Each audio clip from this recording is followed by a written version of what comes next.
काय सांगता? मी अनेक दिवसांपासून जे आपल्याला बोलतोय की सन्माननीय रवींद्र चव्हाण साहेब भाजपचे प्रदेश अध्यक्ष आहेत. ते जेव्हा सिंधुदुर्ग जिल्ह्यात येतात तेव्हा काय करतात त्याचा पुरावा हा तुम्हाला काल मिळाला असेल. ते परवा मालवणला आले होते. टोपीवाला ग्राउंडमध्ये त्यांची सभा होती. पण सभा हे फक्त निमित्त होतं. ते सभेनंतर काय करतील ह्याचा एक साधारण अंदाजा माझ्याकडे होता.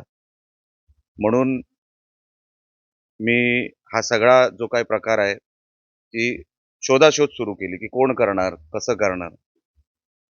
आणि मग एक दिवसानंतर मला हा विषय हाती लागला. कशासाठी आपण हे करता हाच अजूनपर्यंत मला प्रश्न कळलेला नाही. मी सन्माननीय विजय केनवडेकर यांच्या घरी गेलो. एकही अपशब्द वापरलेला नाही. त्यांच्या घरात बंड्या सावंत हे कुडाळचे त्यांचे जे भारतीय जनता पक्षाचे जुने कार्यकर्ते आहेत आणि एक तिसरा माणूस जो मला माहित नाही, तो ड्रायव्हर म्हणून सांगत होता, पण तो बेडरूम मध्ये होता, पैसे लपवालपवी करत होता. मी आतमध्ये आलो आणि त्यानंतर नमस्कार वगैरे केला. घरच्या लोकांनी दरवाजा उघडला आणि मग मी जेव्हा आतमध्ये गेलो, बंड्या पोरं फटीतून माझ्याकडे बघत होता. मी बोललो, तुम्ही फटीतून का बघताय? आपली जुनी ओळख आहे. आणि ते घाबरले आणि मी बोललो, बघा मला माहिती आहे इथे काय चालू आहे. जे आहे ते आता मी पोलिसांना बोलवलंय. निवडणूक अधिकारी आहेत त्यांना मी बोलवलेलं. आता मी काय थांबू शकत नाही. तुम्ही ह्याच्यामध्ये अडकणार, कारण का तुम्ही हे सगळं उघड उघड करताय. शहराच्या मधोमध हे घर आहे, म्हणजे असं कुठे कोपऱ्यात कुठे टेकडीवर आहे वगैरे अशातला भाग नाही. मधोमध घर आहे, खाली पतपिढी आहे. आणि मग तो आतमध्ये गेले. हे दोघंही, जो ड्रायव्हर म्हणून जो स्वतःला सांगतोय तो आतमध्ये गेला. मला आवाज आला तर मी असं झाकलं तर बघितलं तर हे पैशाची बॅग डिस्पोज करायचा प्रयत्न करत होते. मी काली बोलून दाखवलं, ती एकच बॅग त्या घरात आहे हे मानायला मी तयार नाही. एक डायरी सुद्धा आहे. आम्ही ते सगळं पोलिसांना हँडओव्हर आणि अधिकाऱ्यांना हँडओव्हर केलेलं आहे. त्या डायरीमध्ये काय काय आहे ती लपवायचा प्रयत्न झाला. ते आता मी निवडणूक अधिकाऱ्यांच्या ऑफिसमध्ये चाललेलो आहे. मी त्यांना विचारणार, एक तर ती मला डायरी दाखवा आणि किती पैसे होते त्या घरामध्ये. कारण का रोज 50 लाख 1 कोटी 50 लाख 1 कोटी असं त्या घरातूनच, आणि अजून जी काही 2-3 घरं आहेत अशा घरातून हा पैशाचा वाटप रोज सुरू आहे. म्हणजे हे म्हणजे 2 दिवस झाले. रवी चव्हाण आले, त्याच्यानंतर अगोदर जेव्हा रवी चव्हाण आले त्याच्या 2 दिवसानंतर 3 दिवसानंतर, म्हणजे आल्यानंतर जे कंटिन्यू 2-3 दिवस असतात ते. म्हणजे तुम्ही जेव्हा जेव्हा येणार तेव्हाच पैशाचा जोर कसा वाढतो शहरांमध्ये आणि जिल्ह्यामध्ये. आणि काय पद्धत आहे ही? काय निवडणूक अशी लढायची असते? मी काल पण बोललो, हे जर निवडून गेले तर ते नगरपालिकेमध्ये लुटायच्या पलीकडे काय करणार नाही. कारण का त्यांनी पैसे दिलेले आहेत. ते म्हणतील आम्ही पैसे दिलेत निवडणुकीला, कसली कामं कामं नाही. पहिलं ते आपलं बघतील, आम्हाला पैसे कसे कमवता येतील. हे असे आपल्याला नगरसेवक त्या नगरपालिकेत पाठवायचे का? म्हणून मी काल ठरवलं की आता अतिच होतंय, आता नाही तर कधीच नाही. मी सगळ्या अधिकाऱ्यांना बोलून कॅमेरा समोर आपण सगळेही होतात, म्हणजे आपले मीडियाचे प्रतिनिधी होते, अधिकारी होते, सगळ्यांना घेऊन मी तिकडे गेलेलो होतो. अजून 2-3 घर आहेत. मी त्यांना सांगितलं, जर तुम्ही ह्या आमच्या घराची पण तुम्ही हे करा, सर्च करा. पण ही जी काय 7-8 घरं आहेत ज्यांच्यामध्ये रोज 50 लाख 1 कोटी 50 लाख 1 कोटी हे रोज पैसे येत आहेत, म्हणजे निवडणूक गेली कितीला? 10-10 हजारांनी मतं विकत घेतली जात आहेत, 15-15 हजारांनी मतं विकत घेतली जात आहेत. जर त्यांना कळलं असतं ह्या बाजूनी वाटप होतंय तर ते 25,000 50,000पर्यंत गेले असते. काय संस्कृती आपण इथे सुरू करतोय? जिल्ह्यामध्ये हे कसं वातावरण आपण तयार करतोय ह्याचा काही काही घेणं देणं नाही. जिल्हा बिघडला तरी चालेल, पण निवडणुका जिंकायचे. आणि हे एकच माणूस करतोय फक्त. ही जिल्ह्यामध्ये संस्कृती अजिबात नव्हती. हे आल्यापासून हे सगळं सुरू झालं. मी आता योग्य ती कारवाई संबंधित अधिकाऱ्यांना करायला सांगितलेली आहे. एफ-आय-आर काय बनतोय हे लक्ष माझ्यावर आहे. ह्या शहरामध्ये आणि जिल्ह्यामध्ये सगळीकडे माझं लक्ष आहे. माझी लोकं त्यांना सांगितलंय कॅमेरा सकट व्हिडिओ काढायचा, लाईव्ह सुरू करायचं आणि मला कळवायचं. बाकीची कारवाई मी योग्य त्या अधिकाऱ्यांना करायला सांगेन. पण मी आता यांची पाठ सोडणार नाही. ही जी रवी चव्हाण साहेबांची माणसं आहेत, यांना रोज ह्यांचा पाठलाग करून, ह्यांच्या मागे यंत्रणा लावून, पोलीस यंत्रणा किंवा मग निवडणूक अधिकारी, कारण का हे जर थांबलं नाही तर जिल्हा खड्ड्यात टाकतील हे लोक. रवींद्र चव्हाण यांनी ते म्हणजे की विजय साळेच्या पायाखालची वाळू दिसू लागलेली आहे. तुम्ही म्हटलं की त्यांनी काँग्रेसमध्ये आणि यांच्यामध्ये काही फरक नाही. ते नेरेटिव्ह पसरवण्याचा प्रयत्न केला जातो. हे कोण बोललं? रवींद्र चव्हाण कधी बोलले? तर आता ते ओके. माझ्या पायाखालची वाळू जर सरकली असती तर एवढे पैसे तुम्ही वाटले असते का? कोणा पायाखालची जमीन सरकते आहे हे स्पष्ट होत आहे ना. चारी बाजूनी आज जनता तुमच्या बरोबर नाही हे तुम्हाला लक्षात आलं. तुम्ही विकत घ्यायला मैदानात उतरलात. तुम्ही जनतेला विकत घेणार? तुम्ही मैदानात लढा ना. कोण सांगतंय आपल्याला? म्हणजे जर आपण काही लोकांसाठी हितासाठी काहीतरी करायला गेलो तर तुम्ही माझं नाव इकडे तिकडे जोडणार. मी अजून आदर तुमचा सोडलेला नाही साहेब. मी आजही तुमचा आदर करतो. पण निवडणूक लढायची ही पद्धत नाही. हा माझा जो विषय आहे ह्याच्यावर बोला. मी काय करतो? चला मी लहानच माणूस आहे साहेब. मी मान्य केलं मी लहान माणूस आहे. तुम्ही असं का करताय? तुम्ही तर मोठी लोक आहात. तुम्ही का अडकताय रोजच्या रोज? कधी व्हॅलिडिटी तुम्ही बोगस देताय उमेदवारांची. मतदार यादीमध्ये घोळ आहे आणि आता डायरेक्ट पैसे वाटप करताना तुम्हाला पकडलेलं आहे. साहेब मी लहान माणूस आहे तुमच्या समोर. तुम्ही तर मोठी लोक आहात. तुम्ही नका वागू असे. तुमच्याकडून ही अपेक्षा नव्हती. म्हणून माझ्यावर टीका करा, माझी काही हरकत नाही. पण हे जर प्रकार थांबले नाही तर साहेब मी पाठलाग करत राहणार. तुम्हाला योग्य वाटेल ते तुम्ही करावं. मी काय सांगणार तुम्हाला? तुम्ही एवढ्या मोठ्या पदांवर कामं केलेली आहेत, आजही मोठ्या पदावर आहात. निलेश राणे तुमच्या समोर लहान माणूस आहे. मी माझी निवडणूक लढतोय. ती निवडणूक लढण्यासाठी मला जे समजतं ते मी करायचा प्रयत्न करतोय. ही काय मला ह्याच्यातून वैयक्तिक फायदा काय आहे साहेब? मला काय मिळवायचं ह्याच्यातून? अजून 4 वर्ष माझ्या आमदारकीची शिल्लक आहेत. मलाही कळतं सगळं. मी काय काल परवा राजकारणात आलेलो नाही. पण हे जर प्रकार थांबले नाहीत तर उद्या जिल्ह्याची काय अवस्था होईल ह्याची भीती माझ्या मनामध्ये आहे. म्हणून मला हे सगळं करावं लागतं. आणखी एक त्यांनी म्हटलंय की कोणी जिंकलं तरी काही फरक पडत नाही. महायुतीच जिंकणार आहे. लढून तुम्ही घ्या. आणखी एक मला सल्ला दिला की राणे साहेबांचा आदर्श बाळगा असा रवींद्र चव्हाण यांनी दिला. माझं तेच त्यांना म्हणणं आहे. आपणही राणे साहेबांचं नाव घेता, आपणही त्यांचा आदर्श बाळगावा. राणे साहेबांचा. आम्ही त्यांच्याच आदर्शावर चालणारी लोक आहोत. तुम्ही कोणाचा आदर्श बाळगता हे एकदा कळलं पाहिजे ना. माझं रवींद्र चव्हाण साहेबांची अजिबात काही वाकडं नाही. आणि वाकडं असायचं कारण माझं काही पर्सनल वॉर नाही हा. म्हणून महायुती जिंकावी म्हणून आम्ही प्रयत्न केले ना. मग आज तुम्ही महायुतीची वार्ता करताय. मग युती केली का नाही सिंधुदुर्ग जिल्ह्यात? आम्ही तर मागणी तीच केली ना की आपण युती करावी. सगळे उमेदवार आपण निवडून आणूया. एकत्र मिळून निवडून आणूया. एक कुटुंब म्हणून निवडून आणूया. हेच म्हणत होतो मी. मग आज तुम्हाला महायुती आठवली, तेव्हा का नाही आठवली? आज तुम्ही आदर्श काढताय. तुम्हाला पुरावा द्यावा लागेल. पुरावा द्यावा लागेल आता. म्हणून साहेब मी पण तुमच्याबद्दल खूप बोलू शकतो. आणि मी काय काय बोलू शकतो हे काय मला वेगळं सांगायची काही गरज नाही. माझ्या लफड्यात पडू नका. मी तुमचा आदर करतो, पुढेही आदर करीन. मी राणे साहेबांच्या पायाला हात लावून ह्या निवडणुकीत उतरलेलो आहे. निवडणुकीला कुठेही गालबोट लागू नये यासाठी मीही प्रयत्न करतोय. पण तुम्ही रोज माझ्या हातात पुरावे द्याल, म्हणजे लागतील माझ्या हातात पुरावे, तर जनतेसाठी मला उतरावं लागेल. हे मी माझ्यासाठी करतच नाहीये.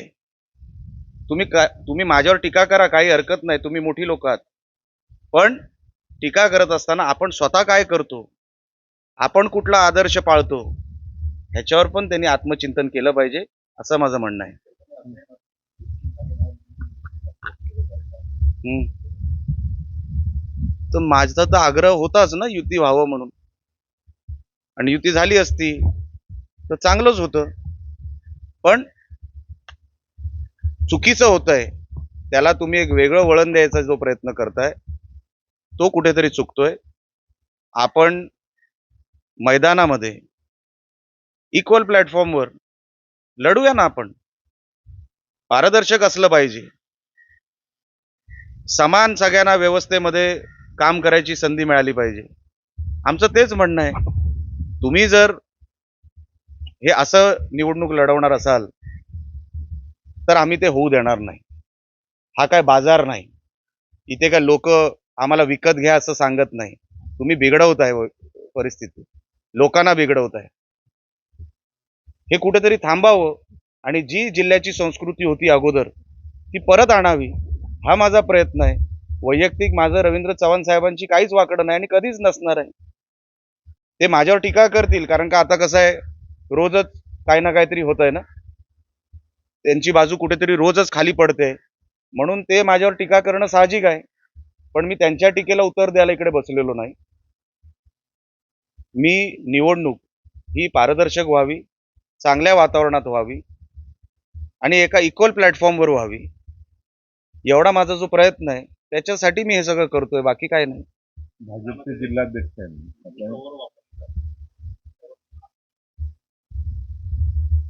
आता मी तुम्हाला हे जे काय काल पुरावा दाखवला तो काय एक शेवटचा पुरावा नाही, हे रोजच होत होतं. आणि सन्माननीय रवींद्र चव्हाण साहेब मालवणमध्ये आल्यानंतर हे अधिक व्हायला लागलं. आम्हाला वाटलं की हे आता आलेत म्हणजे काहीतरी गडबड करणार. आम्ही शोधातच होतो की हे कुठेतरी गडबड करतील आणि सापडले. हे एकच घर नाहीये, त्यांची अशी 6-7 घर आहे. त्यांचे सख्खे बंधू, मला वाटतं संकेत चव्हाण वाटतं त्यांचं काहीतरी नाव आहे, ते मालवणमध्येच बसून आहेत. ते कशासाठी बसून आहेत तुम्ही पाठलाग करून बघा.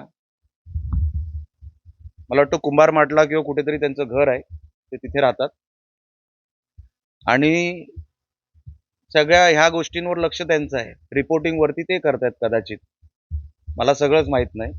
पण त्यांचा भाऊ संकेत चव्हाण हा मालवणमध्ये बसून आहे. हे आता त्यांनी बघावं की हे निवडणुकी, माझं तेच म्हणणं आहे, निवडणूक ही अशी चालते, हे कुठेतरी थांबलं पाहिजे. गरिबांची निवडणूक आहे हो, कसे समोरचे उमेदवार लढतील तुमच्या समोर, हे बरोबर आहे का? आणि हे ह्या जिल्ह्यापुरतंच थांबावं, पुढच्या सगळ्या निवडणुकीमध्ये हा सगळा प्रकार होऊ नये, म्हणून मला हे सगळे विषय अंगावर घ्यावेसे लागले. भाजप जिल्हाध्यक्ष मी आता त्यांच्या कार्यालयात जातोय. आता त्यांची वेळ मी आता मागितली आहे. त्यांनी काय कारवाई केली, त्यांनी FIR त्याच्यावर केली का, आणि ते पुढे काय करणार आहेत त्या विषयावर, हे मला आता ते काही वेळेत सांगतील. मी त्यांच्या ऑफिसमध्ये जाणार आहे. भाजप